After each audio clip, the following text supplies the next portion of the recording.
Hey guys, welcome back to the Babbling Pastor Podcast. Kind of got a coffee shop feel going on. You're just coming in. Maybe you're a Christian wanting to know more about pastoral ministry. Maybe you're a pastor wanting to know, or pastor in training, and you're like, hey, what is this going to entail? And you're just sitting down with us at the local Denny's, guys, and we're going to chat it out a little bit with you. So, or is this not Denny's? I should have gotten breakfast. Huh. Or the Starbucks, right? That's like a pastoral thing. We're This going to is sit back in the this coffee is. shop. I feel like Starbucks would have been more loud in the background, and Yes. and this is a City Brew coffee shop. Okay. And it's an up here thing, and Okay. and they were the only ones open, not the only ones, but that it's amazing to me, right? So I live in Dickinson. I'm in Bismarck, North Dakota right now. I live in Dickinson, and Dickinson is maybe a third the size of Bismarck, and yet all of our coffee shops are open at like 5, right? Maybe because of the oil field and people go to work really early, and I don't know. Mhm. But here, like, I had to drive a minute. I had to drive past like 10 coffee shops to find one that would be open when we started this thing. So Yeah. yeah. Yeah, we record very early in the morning, guys, just so you know, Rob's time. So yeah, this is Rob is so dedicated to this podcast that he's up earlier than the coffee shops open, just so you know. Also sponsored by City Brew Coffee, Babbling Pastor Yeah. Podcast. It's up too early for coffee to be awake. All right, so hopefully a little lighter introduction to a heavy topic that we're going to be talking about today. So one of the things, and I think this is probably one of the harder things that people wrap their minds around, especially maybe as congregants, to really maybe to get inside their pastor's head a little bit with this topic, but also people that are looking to become pastors, just like something that will inevitably happen to you. Is somebody in your congregation is going to die. I remember when I was in youth ministry, I never thought, and I was just so naive in thinking this, but I was like, oh yeah, I'll do a bunch of weddings, but I won't have to do any funerals probably because it's youth ministry. And then I remember having to do one for one of the kids in youth ministry, and I thought, I mean, it just wrecked me, tore me up. Yeah. Because again, these are not just strange people. These are not strangers. These are not people that you're unaware of or don't know. These are families that you love, that you're in worship with every week, that you've seen their kids grow up. This is family. I mean, this is the whole. I know a lot of people don't process church that way, but that in a healthy church, this is like these are your family members.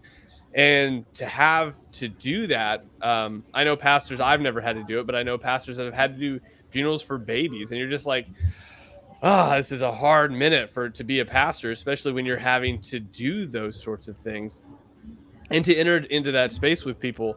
That is arguably one of the most difficult times of their entire life, and how they're processing that, and how maybe even how the death occurred, and not only all of that baggage, but all of the questions that may come along with it for them.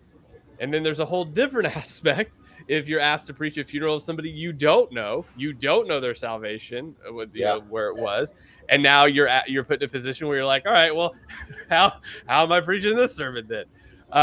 Because there are, I mean, again, in all of these things that we talk about with pastors and pastoral ministry, there are going to be people that do it really, really well.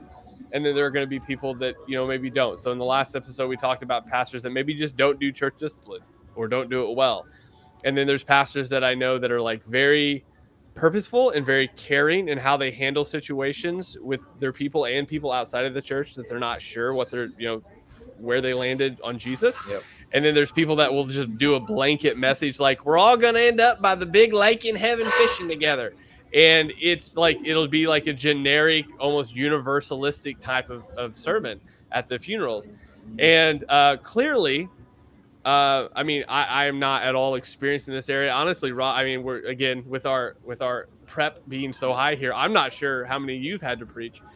So I'm sure we'll learn a lot there. But the ones that I've had to do, which is, I mean, I can fit on one hand, have been like incredibly emotionally draining. So I can't imagine having to be in that position all the time, having to do that. So you want to walk us through sort of maybe your first experience where this just like, oh crap, this is part of the job. This is not, yeah, wow. Yeah, well, so let me say this first. My first experience of attending a funeral that made me actually angry at how it was handled. Um, we went to a funeral. I'm not going to talk about who or anything, but a family member who, I mean, had like a distant, like we didn't really know much about, but the family member who had a history, younger life of molestation, of several things that, and I remember being at this funeral and the female Lutheran pastor, which is another episode. It's a whole nother episode. We do need to do those though. But the pastor. So there are Lutheran churches that are really solid, and there are Lutheran churches that all but preach that because you're baptized, you're good to go, right? As an infant, means you're in the family, period.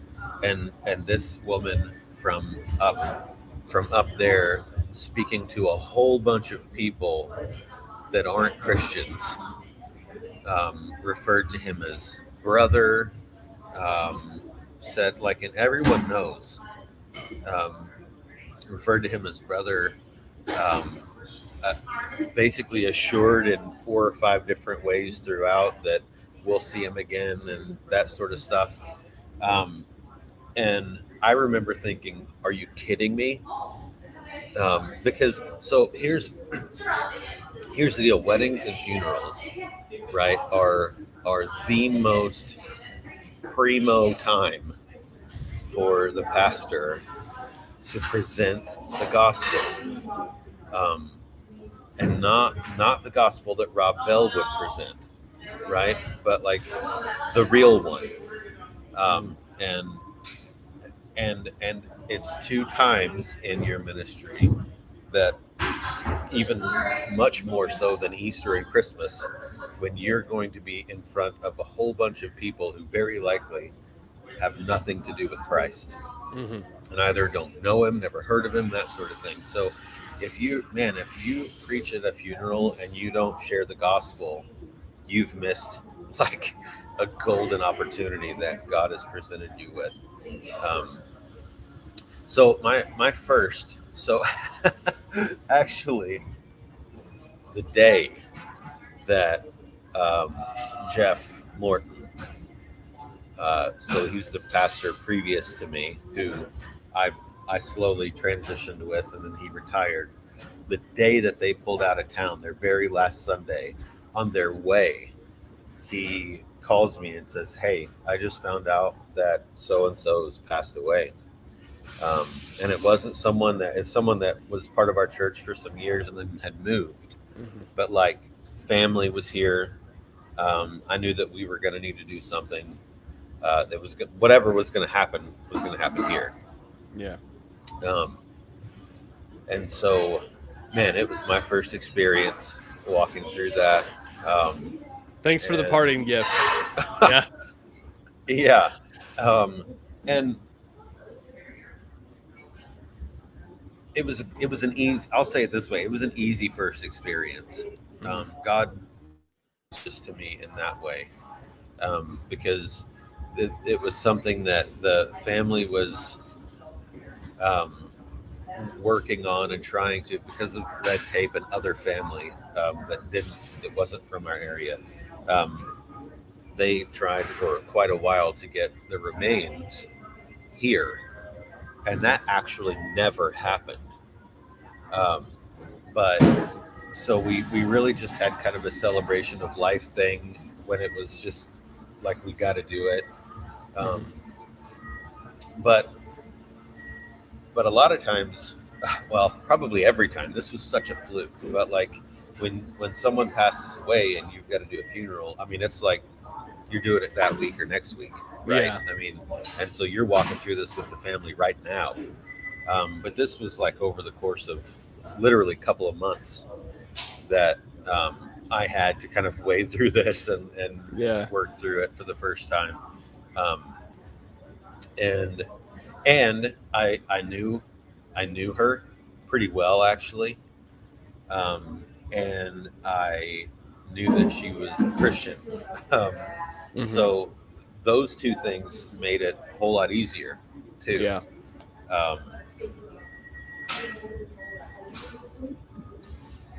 Another one that I did was an older gentleman who came to our church. I mean, I knew him. I talked to him some, but I didn't really know him, right? And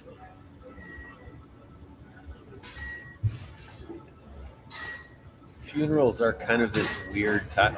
So let me, if we're talking to potential pastors or young pastors primarily, let me say this: don't worry so much. One of the things that I quickly on is like I was worrying a lot about like, man, this is a super emotional time for them. I can't mess this up. I can't say the wrong thing. I can't do this incorrectly or whatever. They, let me just say this, that the family tends to be just thrilled and honored that you would do it for them, that you'll be with them. It's really a lot more about just being with them and hearing them and maybe asking about stories. It's a whole lot more about that than it is about counseling and saying the right thing and all that sort of stuff. You might fall into that in the case of like a super unexpected thing, or in the case of someone who is young, right? Like one of those things that makes everybody go, oh man, why did this happen? You know? Yeah. Then you might fall into some of that a little bit, like where you need to maybe encourage with scripture a little bit there. But I mean, man, for the most part, you're walking through this with them, and that's what they remember. Yeah, that you were there. Yeah, only I've never done one that I think anybody who was present remembers anything I said. I mean, honestly, like, yeah, no, it's true.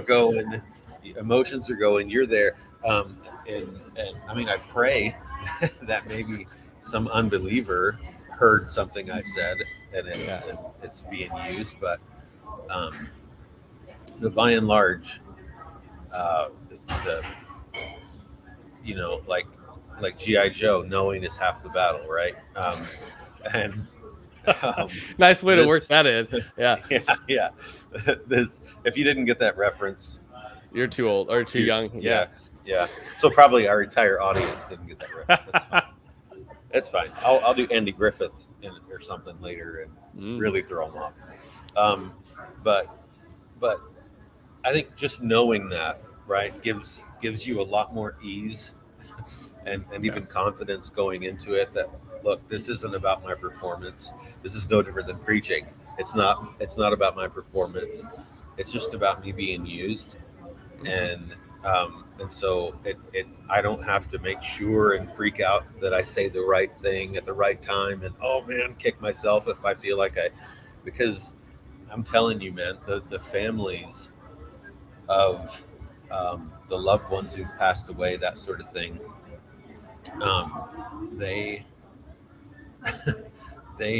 I've done 4 so far, and I've been doing ministry a couple of years, full time, right?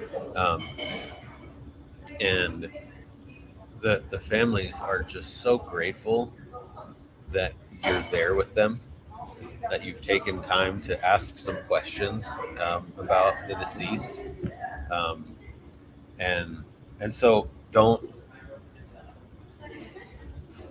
stress out a whole lot about it. I mean, it is stressful, and you're gonna disobey what I just said. It's just natural, um, but hopefully you remember that, though, like that. Mhm.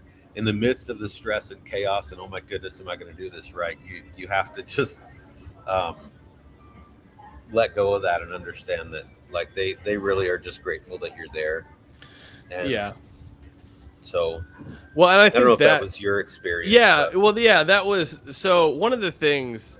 So the funeral is at most like an hour, probably less of this entire yeah, process.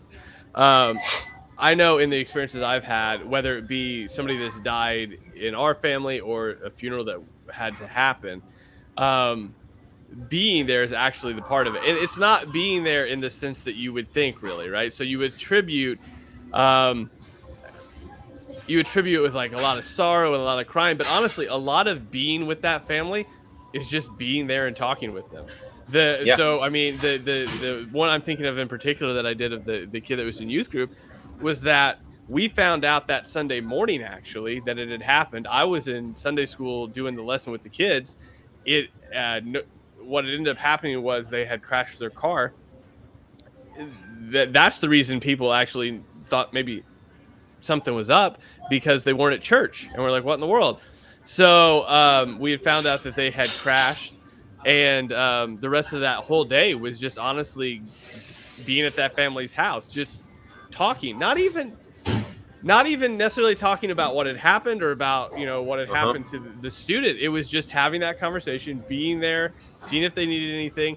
And you do have to be, I think, one of the things I wasn't prepared for was that there's a lot of, like you said, there's a lot of emotions there. It's a roller coaster that's currently happening in someone's head, especially when that happens. yep, So when you're there, you could literally just be chatting about nothing, and then somebody just breaks down, and now you're pastoring that person. It's yep, very erratic. It's not, if you are like, oh, this has to be structured, good luck, buddy, because that is not. Like, you'll be having a conversation, somebody breaks down. You'll be doing something, somebody else breaks down. And that is kind of the mode of how emotions work. Like, it's going to hit different yep, people in waves, and you're just there. And talking, I have been blessed far and above what I deserve in regards to, not a lot of people have died in my family, but I've been there in the presence of a lot of people that have lost loved ones. And that's the thing, like you said, that people remember, that you were just there, like Job's friends. You were just there, right? Now, don't be like Job's friends and try to theologize all the whole thing that's happening, yeah, but just be there. That's really what people remember. Were you there? Did you care? Did you try to help? That's all. I mean, that's all. I mean, were you a body in that moment assisting them? And that's where I think a lot of the hands and feet of being a pastor is that, yeah, yeah, questions are going to come up. And I'd love to pick your brain in this. Yeah, in those moments, questions are going to come up. To be honest with you, they're either not really looking for an answer, or two, the answer you give them isn't going to really help in that moment anyway. Just being there and trying to walk them through that, just pointing them back to Christ, I think, is the ultimate thing, right? So I could sit there and try to have a theological conversation on this very legitimate and deep question, but they're not in an emotional place to even hear it anyway. That's not, they're just reacting out of the situation. And yeah, we can address that and get back to that later. That's not the moment they really want to hear it anyway.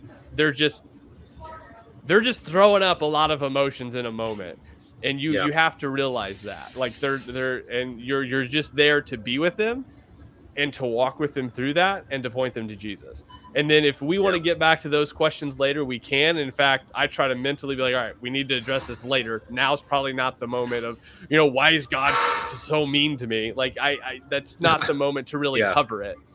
But yeah, like you said, just being there and being aware of the situation. You're going to be sitting in a chair as a pastor feeling like you're kind of worthless, not doing a lot for a lot of this process. But the fact that you're there, just sitting there, is going to mean a lot. So, yeah.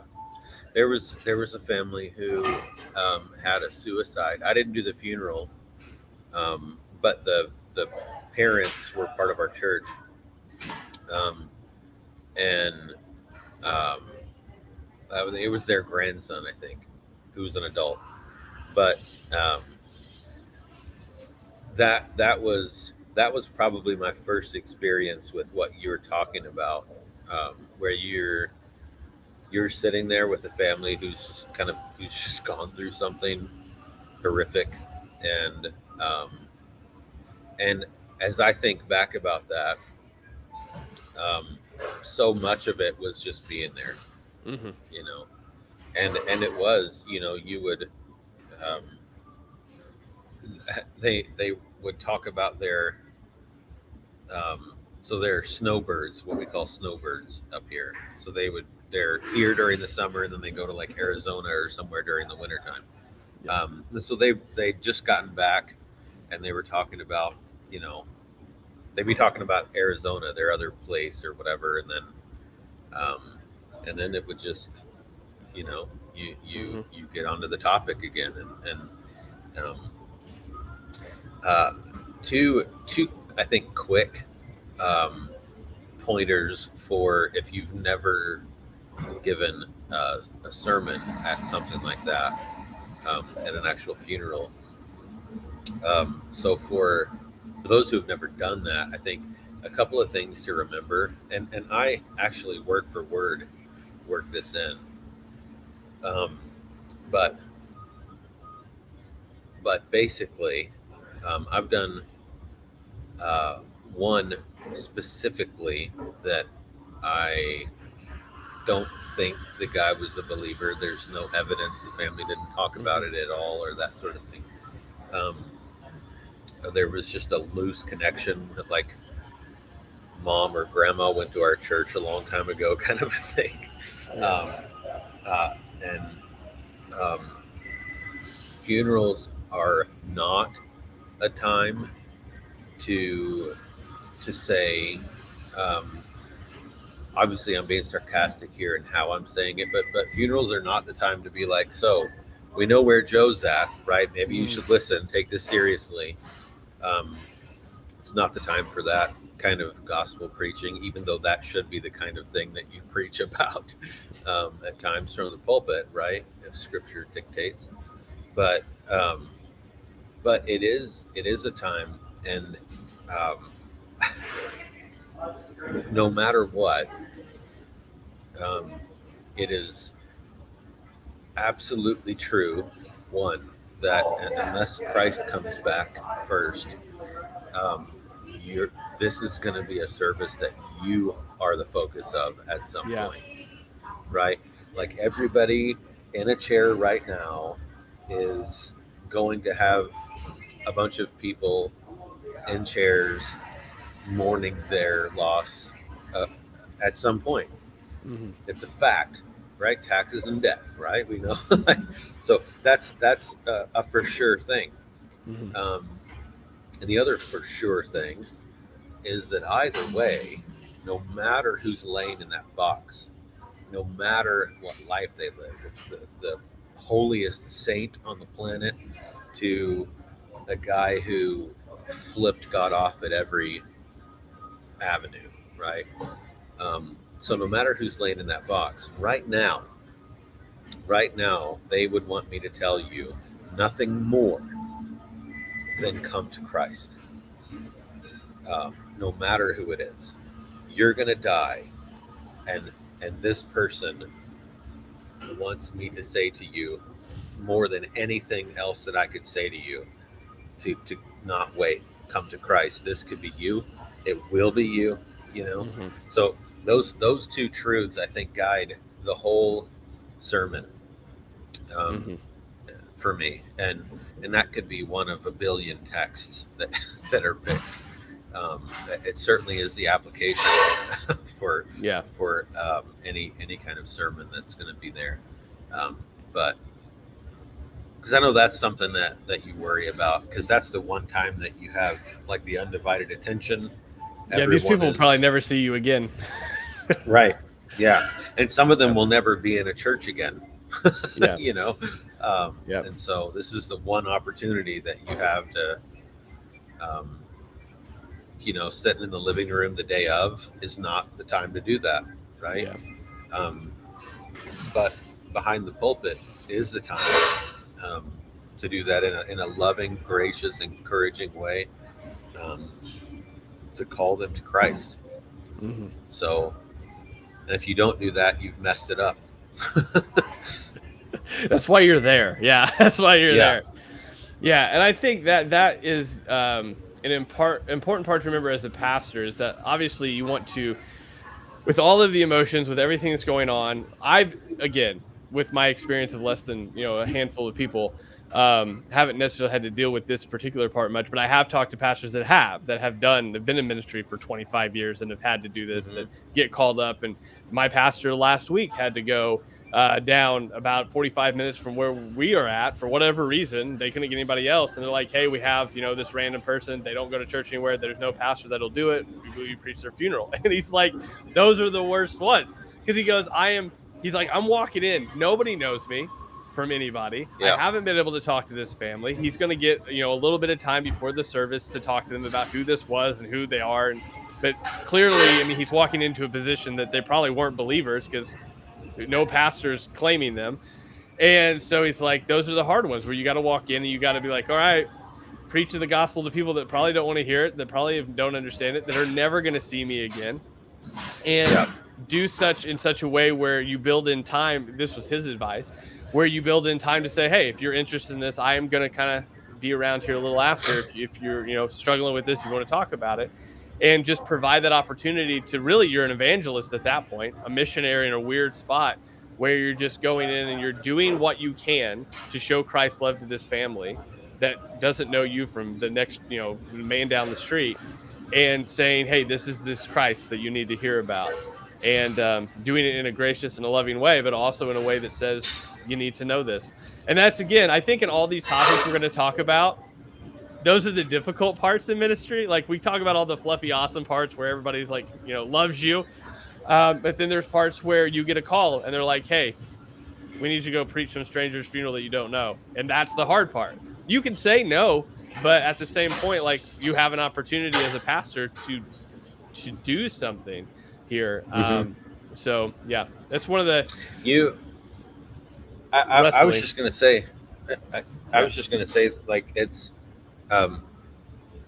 we should at some point do one about weddings, because those, and in my opinion, those are difficult to walk through than funerals. Not in the same way, but hey, you want to make that the next episode? You guys are literally seen on the fly. Yeah. Next week. That's next week, guys. Yeah, we can. That's fine. Okay. Because those are more difficult. Yeah, I think in some ways than which sounds really bad.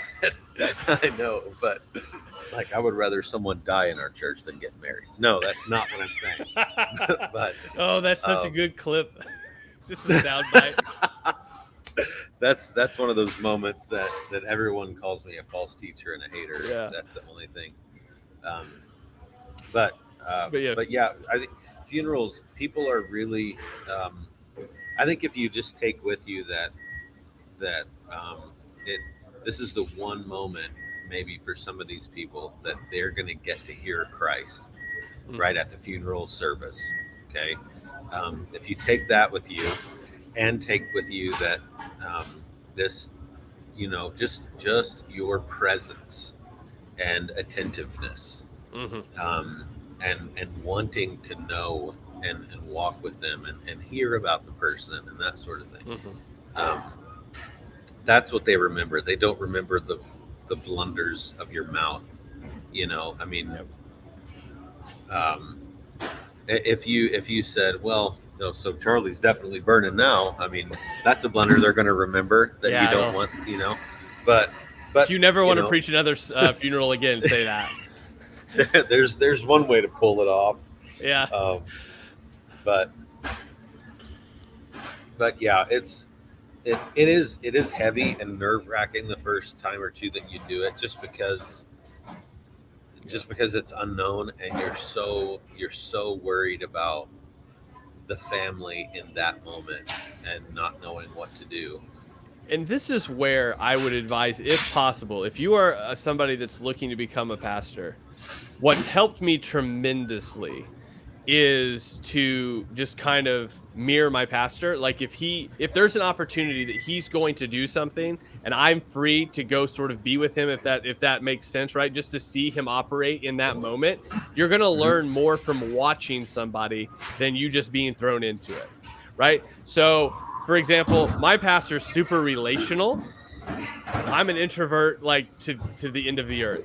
So it's not natural for me to walk into a room and be like, hey, tell me about, like, this is going to sound bad, to be caring. I'm not very empathetic. I have to really work at it.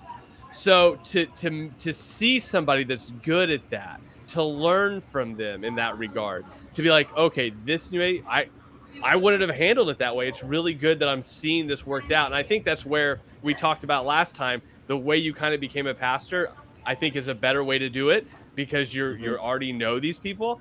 And I think that's a great way too. If you're going to become a pastor, find a guy that's really good at being a pastor, clearly called, clearly gifted, clearly loves his people, and just glue yourself to that man so that you can, follow him and see him operate in those moments. Because like, you could try to wing it and you might pull it off fine. It may not, I mean, you're not going to, probably cause a whole lot of problems, but you're going to learn a lot more by seeing someone do it well. And to sort of, because then you can just adopt and adapt to that sort of stuff too, and see, somebody that's done it 50 times, you're going to learn a lot from them. Yeah. So. Yeah, we actually have just begun a partnership with a seminary, and so there are a couple of guys that have signed up. They probably actually have just in the past day or so enrolled in their classes as we're recording this, the past day or so. And part of their these are guys in our church going to seminary, right? And part of their what the seminary requires is them being mentored, and part of that is they have to take part in funeral stuff or wedding stuff or some of these things that are difficult. They're essentially going to become our next two elders because of that as well. They're both godly men, certainly qualified to be elders, but they, in their training, they need that inside look, and that is something that, man, it really should just be mandatory. Yes, I mean, honestly, 100%. it really should be. It's not. In so many cases, you have guys just winging it, and bless them if they're called for real, and they have to do it that way for whatever reason. Then, God's mercies are new every morning, right? So He'll sustain you, but man, by far you're gonna be a leg up ahead of the game if you're mentored by someone else, someone better than me.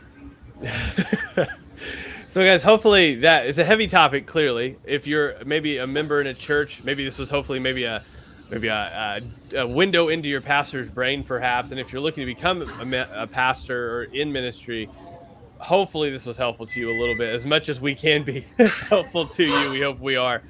So next week, we're going to be talking about marriage counseling and doing weddings, because I think, that's something that also I was thrown into, and that was fun. And I'm sure I have a lot more experience in that regard. I've married far more people than I've married.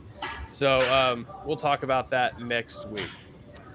See you guys later. Bye. Bye.